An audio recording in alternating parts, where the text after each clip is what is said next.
What's up, guys? There are a lot of lies written out in the e-com space going on about creatives, about funnels, about this one secret, this one crazy thing that's going to make you a lot of money. And I can show you the last 7 days of this brand here, $110,000. And I'm not here to waste your time whatsoever. What I want to do actually today is break down 3 of the most powerful learnings that I've personally had with the brands that I've been working with, and really just experience that I've learned so far across my e-com journey that I don't even see no one else talking about it. I don't, to be fair, I don't want to say that they don't know about it. I just want to say that, this is stuff that helped me. And so I just give it to you so that you don't struggle with information. Okay. So the very first thing is you have to understand that there are 4 different types of people that you can even speak to. And this comes from sales. I come from a sales background, meaning I kind of applied all the knowledge that I had basically into marketing, into e-commerce.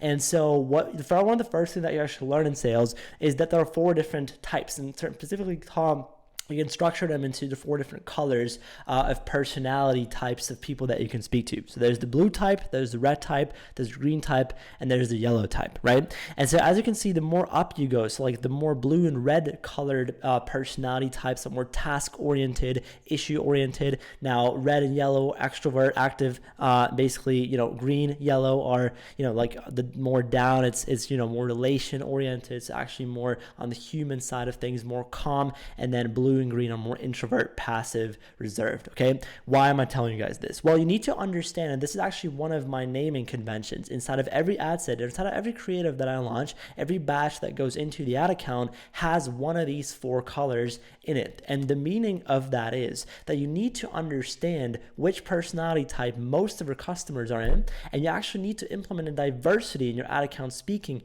purposefully to multiple of these 4 different types, because the reason, right, that you don't do this yet is the reason why you're significantly reducing your market size, automatically not even being aware of what's going on. And so that is why, for example, your CPMs are too high. That's why your concepts are fatiguing so quickly, and that's also probably maybe why you haven't just been able to scale so high and so hard, even though the market is huge, right? You can never blame the market. We already know that. So how can we optimize this? Well, you need to understand that blue people, right? The blue person is more like very logical. He's going to question everything that you say. If you say, hey, you can lose 10 pounds, you can do this, you can do that, he's going to research it. He's going to look it up, and he doesn't care about emotions. He's very, very calm, very logical, and super hyper hardcore, like number based. Okay. So this type of person you convince with numbers, with proof, with hard, solid, rock hard, solid proof that you can actually provide inside of your marketing.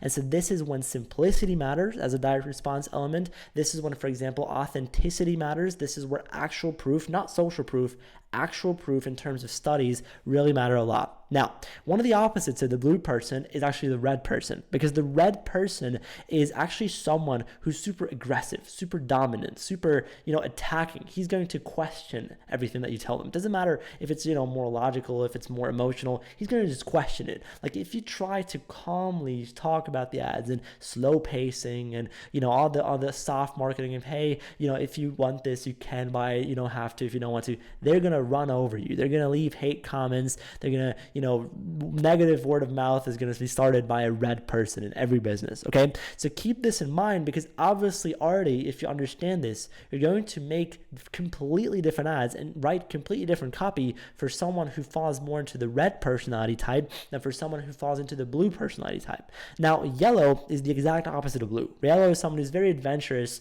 very outgoing, who's really just want to try new things, but is also pretty calm, right? He's pretty relation oriented. He's a pretty, human, very, very emotional human being. Meaning he's not going to react about not going to care about the proof, about the numbers, about the logic, about the information that you tell him or the mechanisms that you explain. He's going to care about the emotional side of things, right? How did that make everything feel, right? So how did the benefit or the desire that you really talk about, what other effects did it have to other life areas, for example? This is classic yellow type. Now, the green type of person, for example, is the classic, very calm, very introverted. So this is the exact opposite of red. He's not going to question anything. Honestly, this guy is going to believe a lot of what you say. But for example, and the reason why this is very tricky is because if you make super aggressive, hardcore marketing, then a green person is just going to scroll away, is going to run away and never come back and listen to your ad ever again. So you're not even going to get him into the middle of your funnel. And so the reason I'm telling you guys this, right, is because most people are not just one of these four. Most people fall into at least two of these four colors, right? So for example, there are a lot of blue-red people. Those are really the hardest to convert, because someone who's blue has the blue traits of very logical, very proof-based, very number-based, and then also the red traits of having everything questions, being super dominant, super aggressive. And a blue-red person, for example, you're going to show completely different ads than a green-yellow person, because a green-yellow person is, very trustful, very emotional, very outgoing, very adventurous, but also very calm and introverted, and he really just builds trust over time, maybe has a longer sales cycle with a person like this. And so you're going to showcase someone like that, once again, completely different ads than for someone who's blue-green. Someone who's blue and green, obviously very logical, but still very, pretty emotional in terms of kind of the calmness and the trust, but he's also going to care a lot about the numbers. And then red and yellow is someone who's super outgoing, super emotional, but also super dominant. And so he's going to question what you tell him. And so you need to, from now on, obviously this is just a recommendation, you don't need to do anything, but you can do from now on in order to kind of have more diversity, optimize in multiple different audience pockets. What I highly suggest you start doing is you actually start implementing multiple of these colors into the ads. And so how that would look like is, for example, you sit down and you write a script. Let's say you write a VSL. I'm going to make this for a blue-red type of person, because through research or through surveys or through calling customers, you figure out that's where most of your customers are in. Let's just say that in a fictive, imaginary world, that's what we find out through actually doing the research in there. If you just guess, it's not going to work, okay? However, if you do then sit down and I make an ad which is for this type of person, you're going to be super aggressive, super logical, super convincing, super objection handling, right? And if it turns out for some reason that your customer is actually green and yellow, that's why no one's going to buy. And if you actually analyze your ads in your ad account and ask yourself, damn, okay, does this actually make sense? Now that you have this 4-color model in mind, is that maybe the reason why people are either not converting or not even clicking? Ask yourself this. And very oftentimes, more often than not, do you actually realize big deficiencies in every part of your funnel, every part of the people that you're trying to speak to?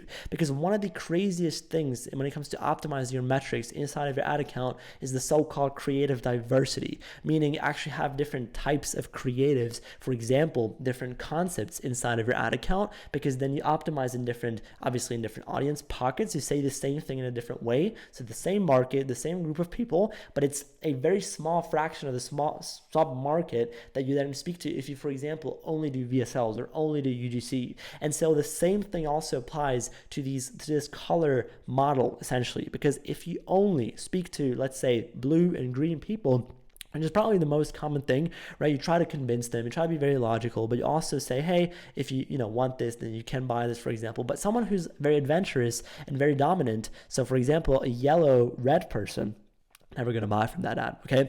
And so the performance is literally going to directly correlate with your ads. What types of colors have you actually optimized them towards? And then ask yourself and then compare that information with where most of your customers are at. And oftentimes, like I just said, you're going to find big deficiencies in this. And this is actually one of the most powerful things that you're going to hear in this video, and definitely go ahead and implement this right away, okay?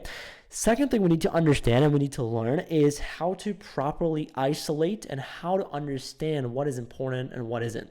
Because in e-com, which is a very logical and systemizable business model, right? Especially when you run paid ads, everything's in the numbers, everything's super optimizable, and you can generally see how skillful someone is by seeing how many metrics they track. Just a quick tip whenever you're hiring anyone.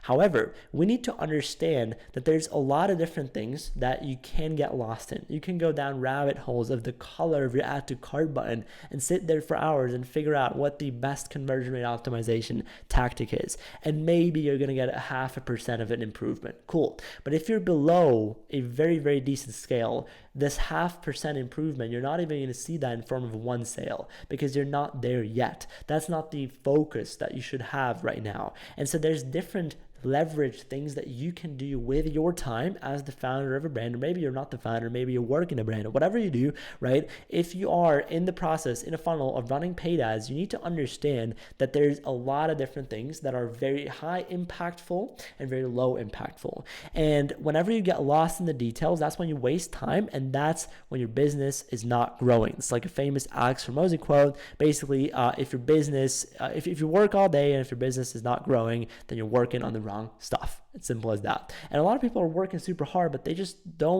waste half of their time, or maybe all of their time, because you actually try to optimize things that really don't matter. And so this is called the impact testing, more specifically the testing order.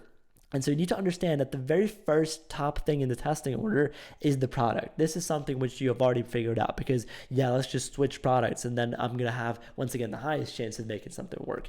Usually this is a little bit too impactful, so I'm actually going to underline this because we want to start here whenever you want to make a product work. I'm not a fan of switching products over and over again, by the way, but this is just, besides below the product, the next highest impactful test that you can run is the avatar. Who are we actually speaking to? Who are we selling it to? Are we selling our product, for example, to women that are middle-aged? Are we selling it to younger men? Are we selling it maybe to parents of children? Are we selling it to super old people? Who are we selling our product to? Okay. And within every avatar, you can have a bunch of different marketing angles. Now, this is really something which is very, very tied to obviously more of the actual desire that you speak to. So the difference between avatar and an angle is below the avatar, and every avatar has a bunch of different marketing angles. So you can say different things to the same person. That's how you can visualize it. Meaning, maybe you talk about, let's say avatar is middle-aged woman, cool. Maybe you talk about the health benefits. Maybe you talk about the wealth benefits, right? So how are they going to save money? Maybe you talk about the relationship benefits. And so there's a bunch of different things, and every single avatar has a bunch of different angles and ideas that you can talk about. Now, below every marketing angle, we have a bunch of different ad concepts that we can talk about. An ad concept is, for example, a offer-focused image ad, a comparison image ad, problem solution, before and after. We can have, super unaware, super problem visual focused image ads. We could, for example, also have VSLs. We could have, and within VSLs, we could have educational VSLs. We could have, UGC VSL hybrid concepts. We could have specific only UGCs. We could have podcast ads. We could have founder ads. We could have whitelist ads. So within every angle, there's a ton of, concepts that you can run. And the reason why I'm telling you guys this, once again, is because until here, this is where you should focus most of your time on. But actually, this is the crazy part. This is where no one focuses their time on, because most people are focusing on getting the best hook, the best body, and the best call to action, because that's what's going to make me profitable. But 99% of the cases, this is actually not going to be the thing that's going to change the performance of yours. So it's then we have the hook, the body, the call to action, and then everything below that. So these are very specific tests. Now, the reason I'm telling you guys this once again is because the lower down you go on the testing order here, right, the more specific the change gets, and so the smaller the impact. So maybe from a call to action or body test, you get like a 10% improvement on the ad, okay? Cool, but we're not gonna 100x our business from that change, never. So it's like if you test avatars against each other first, or maybe even products in the same niche against each other first, that would be the highest form of impact testing that you even can run, just from a logic perspective, because it's higher up the testing order and it's a so-called high impact test. And so one of the very practical pieces of advice that you can get basically from going out of this video is the hook test. What is the hook test, right? The hook test, essentially what that is, it's a test with a bunch of different image ads that look exactly like this, okay? So these are, white image ads, white background, just text on it. And so what you're gonna do is you're gonna start writing hooks, and specifically you're gonna start writing hooks maybe for different avatars, different angles, for different concepts that you have in mind, not just hooks for the same concept, angle, and avatar and product, okay? You're gonna actually write hooks for as high impact tests as possible. You're gonna spend $2 to $3 each of these image ads. You're gonna write like 30, 40, 50, 100 of these hooks, test all of them, give a little bit of spend to all of them, and then take the best click-through rate ones, maybe look at for ones that even have sales, and then literally just transition those into actual image ads. Now, what this is going to allow you to do is to massively increase the hit rates on the actual creatives that go into your ad account. So this is one of the most powerful things to do, because this lets you isolate the highest leverage thing in your ad, the content hook, the text hook, everything after this, right? The visual hook, the audio hook, the body, the visual body, the call to action, and the testimonials, and obviously every direct response element, every part of the script, let it be the beliefs that you change. All these things are lower leverage than the actual hook itself. And that's what makes the big difference. That's what most people do not understand. And that is why most people don't have a system in their ad account. Everyone has a hit rate. This is what you need to understand. You have a hit rate. If you actually proactively test creatives, you do have a hit rate, but you just probably don't see it because it's just so low and because you're not testing enough. Now, when it comes to creatives, you can either, or both obviously, but usually mostly people try to increase volume because their hit rates are super low, or just increase the hit rate overall. Obviously you should try to push both as high as possible, but usually hit rates are so low of people, and this is a very practical piece of advice that you can just do to actually go ahead and increase the hit rates inside of your ads that you then test, because the hook is already going to be validated. Now, a crazy thing that I always get is, okay, well, yeah, then this is, what's the skill in this, right? What's the skill? Everyone can do this. Why doesn't everyone do this? Well, I'm going to tell you, let me ask you another question. What is the skill when you're ripping content? Is it picking the right calidated video to download? Is it picking the right product from PP ads? What is the skill in that? In my opinion, the skill when it comes to paid ads is being able to understand the right metrics, and then how quickly, so the speed of implementation of how quickly you then make the right decisions on those and iterate on those, because it's all the iteration process. You always just buy media. That's what media buying is. You buy metrics and then you manipulate those metrics by retesting. It doesn't make sense to drop a concept after you've tested it and it works a little bit, right? Why have you tested in the first place? What do you expect to happen, that you upload anything and then it ridiculously just overnight all of a sudden starts working? Usually it's not going to be the case, and that's nothing to be surprised about. That's how paid ads work. It's just like you've been lied to. There's been lied to that you can just rip content, run it in a CVO, and then if the product doesn't work in 2 days, then just switch to another product. And that's why you're asking yourself, why does this stuff not work? And it doesn't matter if you find the product on Cow Data, or if you find the product on the ads library, or if you find the product on whatever YouTube burner account or TikTok burner account. Like, it's not going to make a difference if you don't know how to properly iterate and manipulate the metrics on your ads that you basically run. Okay. And this should give you little practical pieces of advice. Like, this is what you should actually be doing all day long. And then you should build your own system of how you then track, how you do research, and then how quickly you iterate. And that's what the skill overall is in paid ads, in my opinion, right? And so now you know kind of also how to get better, by the way. And so the last thing that I actually want to talk about here is actually the iteration process, and then also the understanding of how a creative even works, because I think there's a big misconception in what makes a good conversion rate, what makes a good CPC, and a lot of people don't understand what these metrics really mean. For example, also like that these metrics even determined by the ad. So a lot of people think, okay, well, my ads determine the CPC, and then the main purpose of my ad is to get the best CPC possible, and then the rest, which is conversion rate, LTV, AOV, all the store. Wrong. Okay, now it's wrong. Actually, every metric on your store is being determined by your ads. If you have a great ad, which has the perfect balance between cost per click and conversion rate and AOV and LTV and stuff like that, if you implement all these things at once, then you can have the worst store, the worst landing page, the worst conversion rate optimization, and the worst offer even, and you would still make money. And the reason why is because everything is determined in the ad. The ad itself determines the conversion rate. Crazy, right? But it's actually what is true. The ad determines what conversion rate you're going to get. The ad determines also what type of average order value you're going to get. Because if you, for example, showcase with the benefits and talk about these stretched benefits, the future benefits of using multiple of the product, then it's going to have a direct correlation with the average order value, with, obviously how many units people buy. Okay. Obviously the LTV too. Like how do you reframe, or how do you, first of all,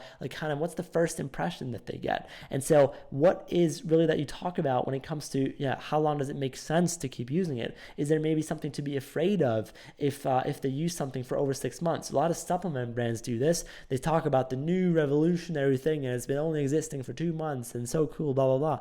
Yeah, you're gonna get a lot of impulse emotional buyers, but no one's gonna stay. And the reason why is because they're scared. They're scared that, it's not been researched yet, what's gonna happen to my body? And so what you could say is, actually my friend's been using this product for 2 years and he just shared this to me, but it's not publicly available yet, but just this is the first brand that's ever made this publicly available, blah blah blah. And then you just say, okay, my friend actually not only doesn't have the side effects that I was afraid of, but also my friend had this benefit and this benefit and this benefit. And so you can really push as hard as possible on these things to impact all the metrics that are actually happening on your store, on your backend, which is ridiculous. And that also applies to the upsell take rate, for example, pre-purchase, post-purchase. Everything is marketing, everything is ads. And so what I want you to understand is the hook itself only determines how many people will be in the top of funnel. So the best cost per click you would technically get when your ad stops immediately after the hook, right? And then it's like a call to action immediately after the hook. So let's say it's a 4-second ad or something, right? That would get you the best cost per click ever. Let's say you have an unaware hook and then you have, 1 second after the hook, there's a call to action. That would have the best CPC. And so obviously the ad won't convert because there's nothing, no piece of information, nothing that it really optimizes towards, nothing that really explains. Therefore, conversion rate is going to be terrible, even though the CPC is going to be really good. Okay. So what you need to understand is everything that comes after the hook is going to determine the conversion rate. So the longer your ad is, right, the more information you give away in your ad, the better the conversion rate of your ad is going to be. And so that is already what the main difference really looks like between cost per click and conversion rate of your ad. And so if you don't keep this in mind, then you're going to feel the effects and the downsides of not having them. Because, for example, a lot of people, what they like to do is, okay, well, let me just run 10-minute long VSLs, but I'm going to make them product aware because, let me just talk about the product for 10 minutes. Yeah, you're not going to have anyone watching by the half of the ad, okay? And so what you need to understand is the longer your ad is, the better it's going to convert, but the harder it is to get good CPCs on it. So it's like you have to open up the hook for more people, make it more unaware, right? The awareness stages, which you should already kind of be aware of. And if you open it up for more people, let's say you get the hook rates up to 50, 60, 70%, which is the amount of people that watch the first 3 seconds, then obviously what's going to happen is everything after that is just going to be a conversion mechanism. And so it's going to convert better because of that. And this is very, very tied to the iteration process that I kind of want to break down a little bit, because whenever we run ads, like I said before, we want to manipulate the correct metrics. And so specifically what you're going to do is you're going to pick the weakest metric, because a lot of times most of the things are wrong, right? When you launch something new concept, let's say brand new thing, maybe you've done the hook test before, right? Keep that in mind. And then you run it, but it does terrible, okay? Let's say hook rate is 40%. It's not terrible. It's not, super good either. And then the worst thing that you actually realize is the add to cart rate, hence the conversion rate, super low, terrible. So which metric would you iterate on? Hook rate or conversion rate? Obviously conversion rate, because it's the worst metric. If you fix that first, it's going to have a overall better push in performance, if that makes sense. And so this is how you approach the iteration process. You always look at the weakest metric, the weakest number, and fix that first. So if the ROAS is not fine, because most people really listen to most people, you can actually see how good someone is in ecom when they tell you, oh, my ad failed. What does that mean your ad failed? What failed, right? Was it the CPM? Was it the hook rate, the 25% video views, the 50% video views, the 75% video views, the pitch rate, the add to cart rate, the initiate checkout rate, the conversion rate? What exactly was it? And most people don't understand it. And so it's like they just say the ad failed because the ROAS is bad, but that's the only metric you look at. But they don't see all of this below. So it's like when you go deeper, it could be either the CPC or the conversion rate. If you go deeper in the conversion rate, it can be add to cart rate, it can be initiated checkout rate, or the actual drop off to the conversion rate.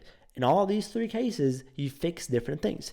If you go deeper on the CPC, it could be the click-through rate, it could be the CPM. Once again, if you don't know what it is, you go deeper. CTR, hook rate, 25%, 50%, 75% pitch rate. So this is just the video views, how many people are still watching at every second. A couple KPIs, hook rate should be between 50 and 60%. And so everything after that should be half of the previous one.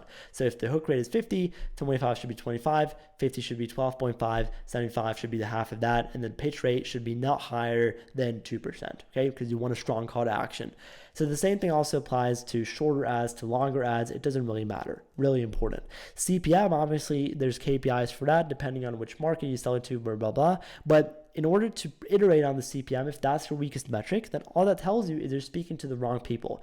You have the wrong audience that it optimizes to. So what does that tell us? Creative diversity, more ad concept, higher impact tests, different avatars, maybe a different angle, pixel tests, Facebook page tests, and overall, maybe even just like if you just struggle with it again and again and again and again, then just figure something completely new out. So maybe completely different concept that you or an idea, main benefit or desire that you talk about, just in order to change everything up, and until you really find an audience that optimizes in the right one, meaning you actually get good CPMs. Okay.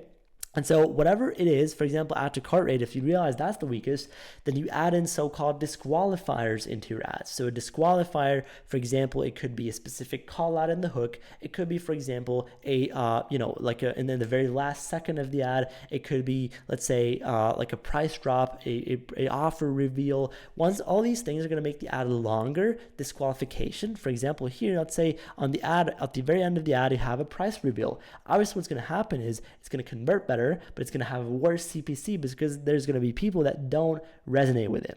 And so this is pretty much the iteration process. But that's pretty much what I wanted to talk about in this video. I hope you guys could learn a thing or two. Go ahead and write your main takeaway into the comments below. Thank you so much for giving me your most important asset, which is your attention. Thank you again. I wish you a beautiful day.